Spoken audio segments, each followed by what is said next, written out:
Okay, next up we have another talk on social common capital, and this talk will be led by Mary Uzawa Urabe of Ozawa Kokusai Gakkan. Hi everyone. Thank you very much for joining us today. Before starting dive into the topics, I want to ask a quick question. How many of you heard of the term social common capital before? Oh, thank you. I'm glad to see that few of you are already knew about that. Not many people are familiar with it, but I firmly believe that its recognition will be increased in the near future. I'd like to share my private personal experience. This is my late father, who passed away 10 years ago, developed the concept of social common capital. And it has been a significant part of my life and career. Social common capital is a means of overcome the drawbacks of capitalism, such as increasing inequality.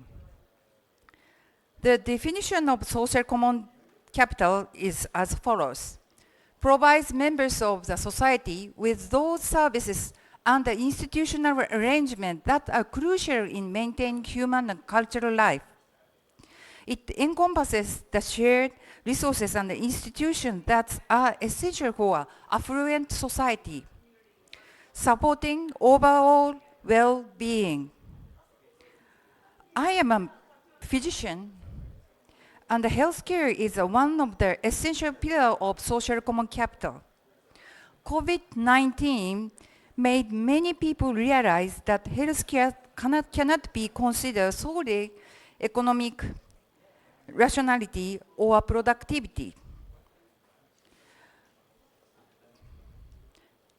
And affluent society requires many essential elements like air, water, food that supply from nature, electricity, roads, water supply. It comes from stating as a social infrastructure, medicine, education as institutional capital. And also, internet is a pretty important social infrastructure right now.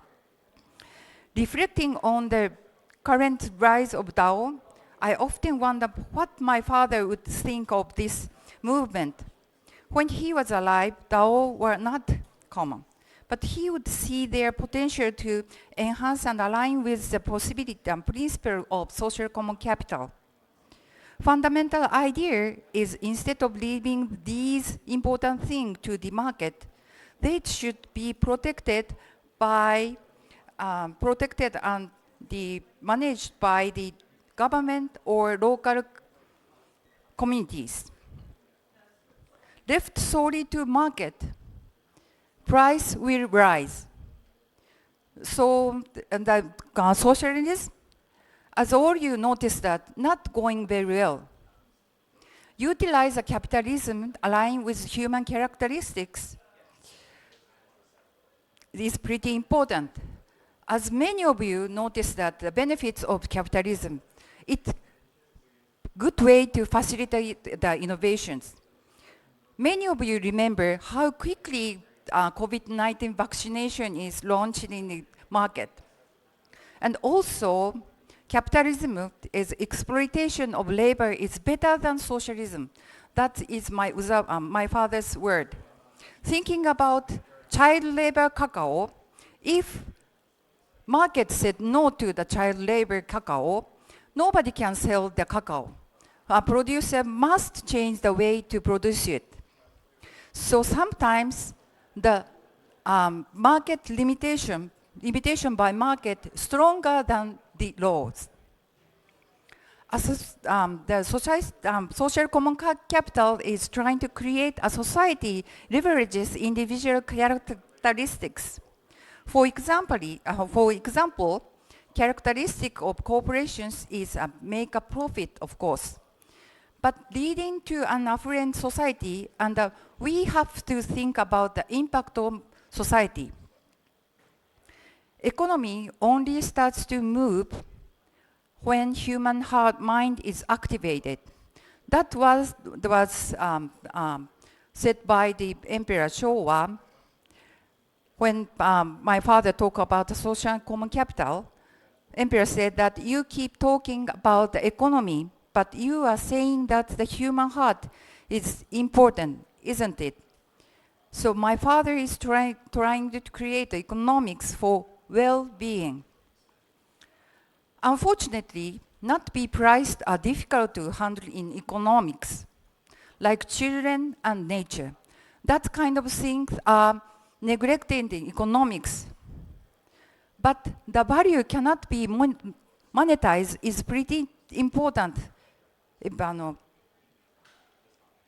And also, there is some feature of social common capital, so everyone needs it. Demand is interrupted. So if we left solely to market, price will go higher and higher. And also, it's pretty important thing, but how to generate a profit. The fourth feature is pretty important. The social common capital is pretty important, but sometimes private ownerships are permitted. For example, in Japan, the hospitals are 70% are organized as a private company. But of course, you know that the government is supporting sustainably, so that's we can do the healthcare stuff. So, meanings of protecting the social common capital is not turn anything precious into money, or protecting beyond one's imagination. So in human imagination is so big, but there is someone who is living outside of our always living outside our imaginations. So that means the social common capital is trying to make no one left behind. That reminds you the SDGs. When adopting this SDGs poster, there were concerns that the design made of the 70 goals appeared disconnected. I believe that social common capital can cohesively link these goals together. This was 1981 when my father talked to the Pope, John Paul II, about the society is swinging back and forth between capitalism and the socialism, but we cannot make the affluent society. So he talked about the social common capital to spread the affluent society. At that conference room, there was Jeffrey Sachs, who is an advisor to the UN. And of course, everyone knows that he developed the concept of SDGs. So I think that there are many influences from SCC to the SDGs. And I cannot deep into this conversation with the Pope, but somebody interested in, please contact me and I can explain it. Then let's reflect about the history of economics. Everybody knows that Adam Smith is a father of economics. He wrote The Wealth of Nations, but before that he wrote The Theory of Moral Sentiments. In that book, he was saying that society is built on empathy. And also, he emphasized the nation, people and culture is important than state. Thereafter, followed him, there is a John Stuart Mill who said that on static state. A static state is an affluent society that can exist without continuous economic growth. True prosperity is not inherited tied to economics.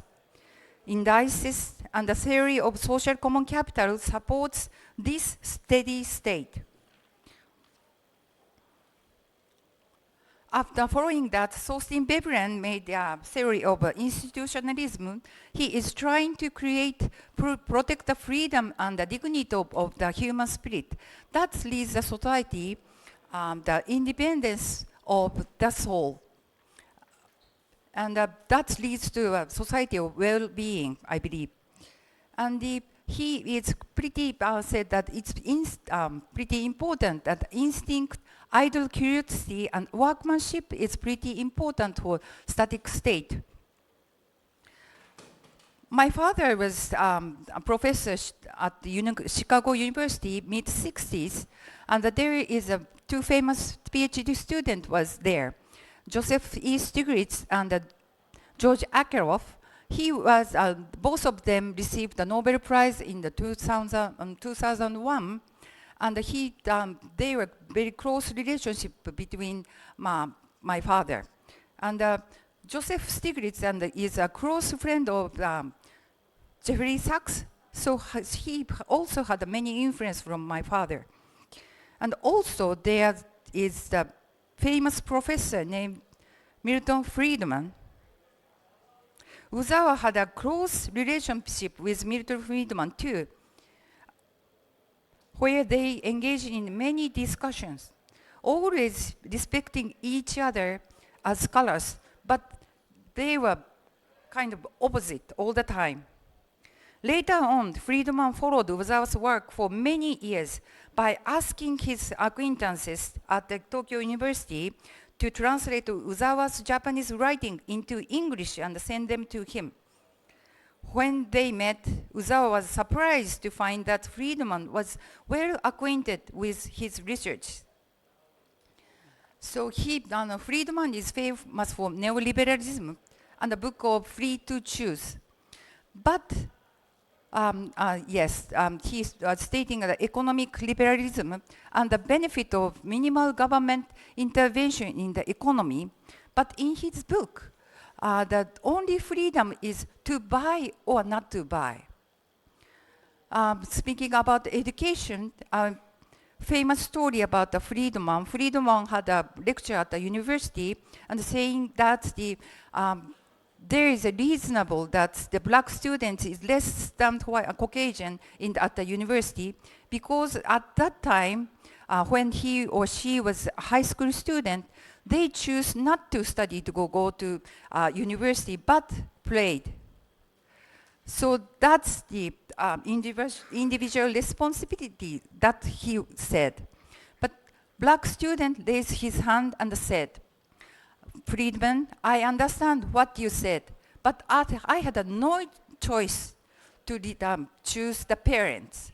So the Friedman is very fascinated with the theory distributor, but at the beginning he has made a big mistake.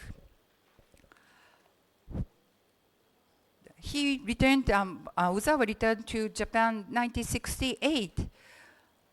In Japan was stating that the high economic growth, remarkable growth in terms of numbers, but in front of him, Japan lost their prosperity and the vulnerables are sacrificed for the growth, like a Minamata disease. So he noticed the limitation of mathematical economics. If we say everyone, usually the vulnerables are sacrificed. So he noticed the limit of imagination and the cognitive dissonance. I skip it, but Leon Festinger was next door when we lived in Chicago. They had a close relationship, and the social common capital has a behavioral economics theory inclusively. He wrote the social cost of automobile in 1974. That's showing that economics does not convert important things into money, like lost lives. This book was translated to Korea 6 years ago, and Social Common Capital translated in Chinese 5 years ago. And also in 2006, he wrote the economic analysis of social common capital. And it was full of mathematic forms. He said that it's easy mathematics, but I cannot understand any of it. So I'm looking at the researcher who can understand this math and economics both.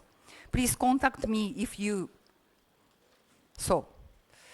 But I understand the advantage of mathematics.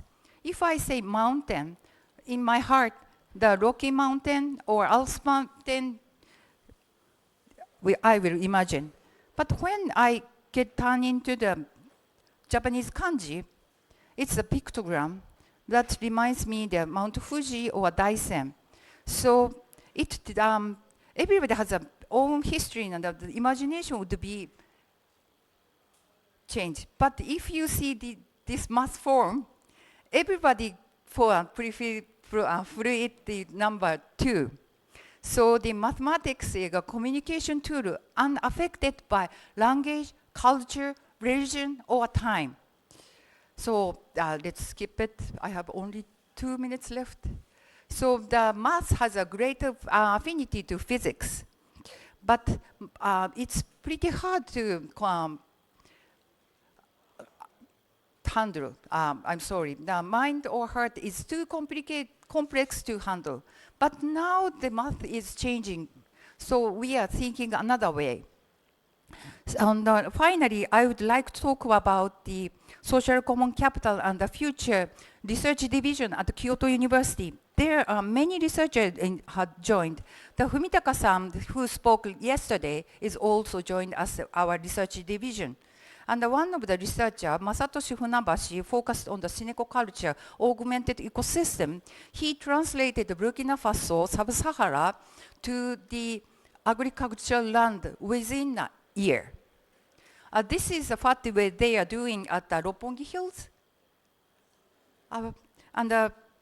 According to his calculation, if produces 4.3% of GDP from the augmented ecosystem, the sustainable ecological footprint will reduce to 1 Earth. That means within 10 years, we try hard, we can regenerate the Earth. So we are trying to go beyond the capitalism with social common capitals. The peace is the most important social common capital. And yes, if we compete about the quantity, competition or war will arise. But we focus on the quality, happiness or peace will arise. Quality is about equal to the beauty. So I believe in the power of art. So sharing of non-verbal information. Have you ever heard about Naoshima Venezia art site of Naoshima before?